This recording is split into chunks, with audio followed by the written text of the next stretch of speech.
Hello students. Today let us study the next part of evolution. This topic will be covered under organic evolution.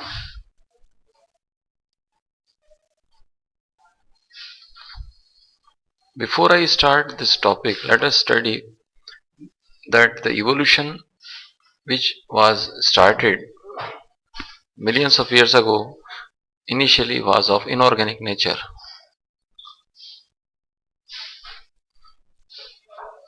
Means small elements like carbon, hydrogen, nitrogen, they gave rise to the complex substances like carbohydrates or proteins, etc. They were basically enzymes. So this part is considered under inorganic evolution. So inorganic compounds later they were replaced by the organic compounds, and this part is studied under organic evolution. Organism basically they look alike, but internally they are different from each other. So before we proceed for the topic of organic evolution, let us critically analyze that whenever there is a shift from simple to complex form, what are the changes which took place as far as anatomy or morphology is concerned. These are the two aspects of organic evolution. For this, we have to study the evidences for evolution.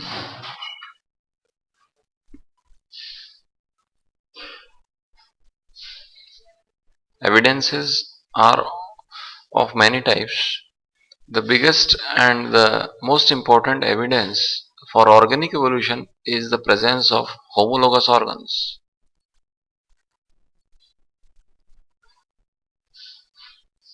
This concept is also known as homology.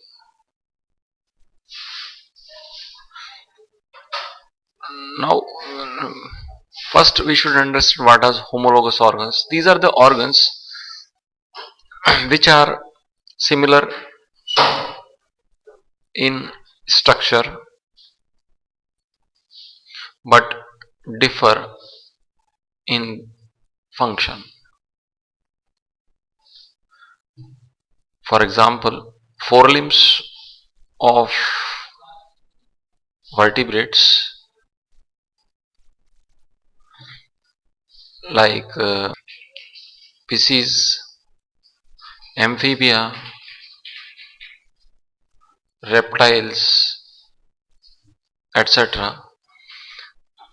Here the forelimbs are modified for different purposes. Even if we see the various parameters of evolution of forelimb, specifically in case of mammals, which are considered as the most advanced animals present on the earth, then the forelimbs provides an excellent example of homologous organs. For example, in whale, which is an aquatic mammal, the forelimbs are modified into flippers, which helps in swimming. Similarly, in case of birds, the forelimbs are modified into wings. In case of horse, the forelimbs are modified for running, and for man, it is used for doing different tasks. Internally, the forelimb consists of the same bone, means humerus and radius ulna. These are the two bones which are present in different shape as well as size in case of whale, in case of birds, in case of horse as well as man. Internally, The four limbs is same, but they are performing different functions in different organism as per their need. So this is what evolution is. When the animal live in particular habitat, then it has to be adapted for that habitat, and this is how it has been there in case of birds, whale, horse, man. Similarly, the example of homology is present in case of legs of insect.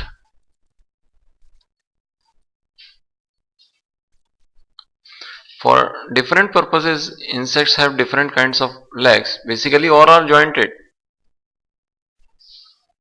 As you know, arthropods are the animals which are characterized by the presence of jointed legs. So, insects are also arthropods, but in different insects which live in different habitat, their legs are developed accordingly. Another example of homology is provided by teeth. We have got incisors, canines, premolars, and molar teeth. They are used for cutting, they are used for tearing, they are used for chewing, and they are also used for mastication and chewing. Basically, the structure of teeth is same, but the shape is different. So, this is another example of homologous organ. Let us come to the another evidence of evolution, that is analogy or analogous organ.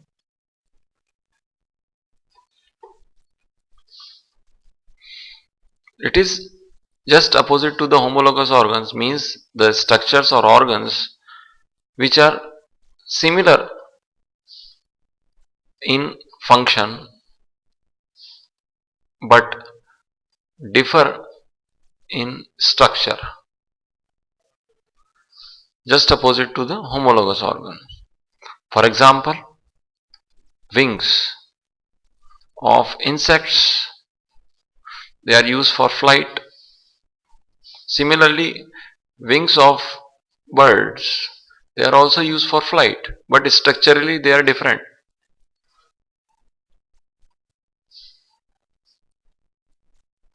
Similarly, sting of bees, this is one example, this is another example. Sting of bees is different, and sting of scorpion is different, but both are used for offense and defense.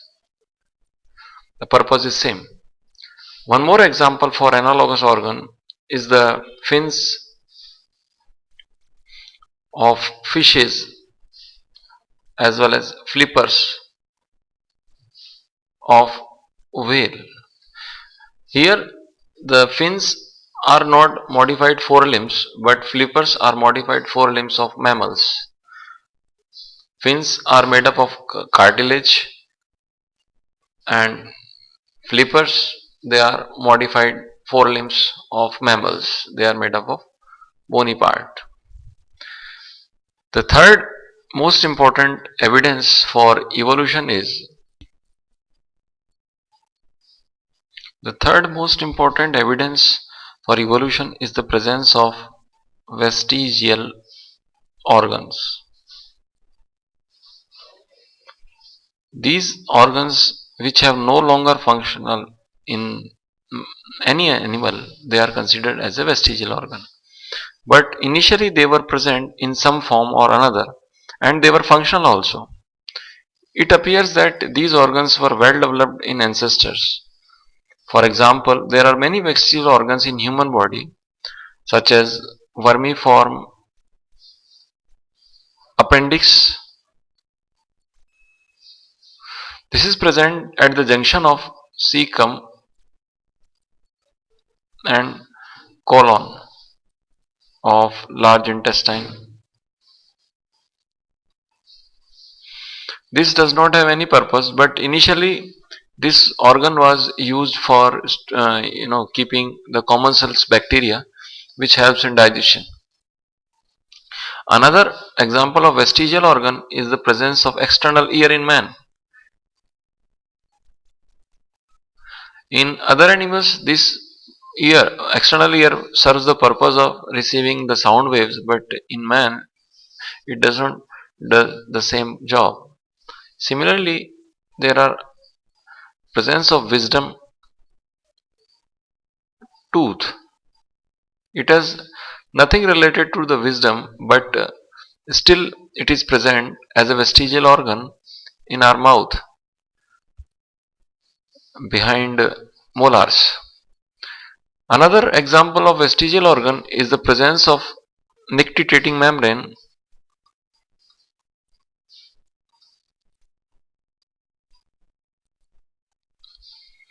This is present on the surface of eyes.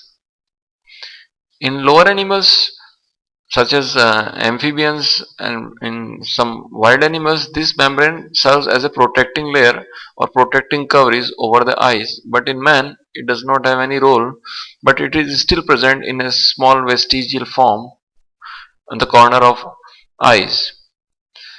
So there are many parts of our body which do not serve any purpose why they are present, but still they are present.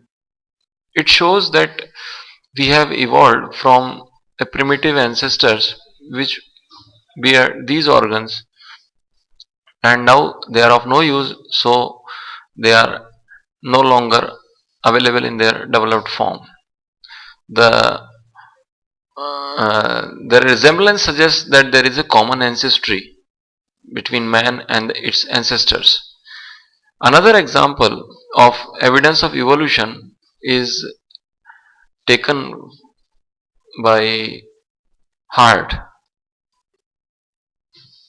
Initially, in fishes, which is considered as the earliest vertebrates on the earth, heart is two chambered, means one auricle and one ventricle.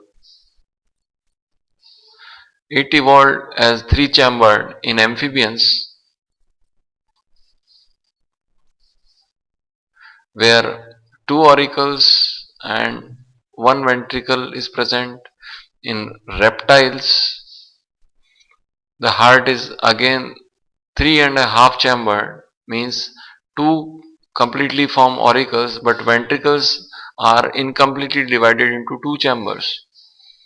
Similarly, in aves, which are respiratory most advanced as compared to reptiles, the heart is completely four chambered, means two auricles and two ventricles, and same is true for mammals, where heart is four chambered, two auricles and two ventricles. So in this way we can see from simple form to the complex form, means simplicity to complexity, and that is what evolution is. Another evidence for evolution is